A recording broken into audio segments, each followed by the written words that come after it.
সম্প্রতি ইসলামী আন্দোলন বাংলাদেশের নায়েবে আমির মুফতি সৈয়দ মোহাম্মদ ফয়জুল করিমকে আইনি নোটিশ পাঠানো হয়েছে। তার বিরুদ্ধে অভিযোগ, পবিত্র কুরআনুল কারিমের মর্যাদা ও পবিত্রতার পরিপন্থী মন্তব্য করেছেন তিনি, যা মুসলমানদের ধর্মীয় অনুভূতিতে আঘাত এনেছে। তিনি এসব মন্তব্য প্রত্যাহার করে নিঃশর্ত ক্ষমা না চাইলে তার বিরুদ্ধে আইনানুগ ব্যবস্থা নেওয়া হবে বলে ওই নোটিশে উল্লেখ করা হয়েছে। এ নিয়ে আরও থাকছে পলাশ খানের প্রতিবেদন। পবিত্র কোরআন সম্পর্কে অবমাননাকর মন্তব্য করে মুসলমানদের ধর্মীয় অনুভূতিতে আঘাতের দায়ে ইসলামী আন্দোলন বাংলাদেশের নায়েবে আমির মুফতি সৈয়দ মোহাম্মদ ফয়জুল করিমকে লিগ্যাল নোটিশ পাঠানো হয়েছে।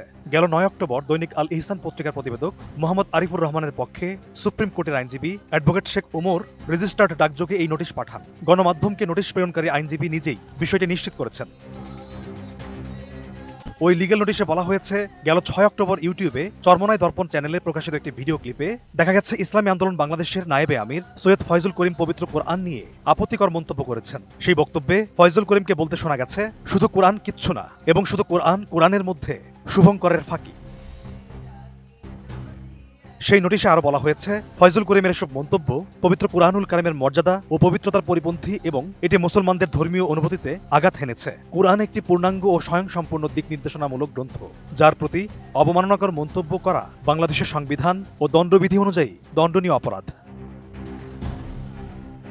নোটিশে ফয়জুল করিমকে 3 দিনের মধ্যে সুস্পষ্ট বিবৃতি দিয়ে তার উল্লেখিত মন্তব্যগুলো প্রত্যাহার করতে এবং নিঃশর্ত ক্ষমা চাইতে আহ্বান জানানো হয়েছে। একই সঙ্গে ভবিষ্যতে ধর্ম অবমাননামূলক মন্তব্য না করার প্রতিশ্রুতি দিতেও বলা হয়েছে। অন্যথায় তার বিরুদ্ধে আইনের আশ্রয় নেওয়া হবে বলে নোটিশে উল্লেখ করা হয়েছে।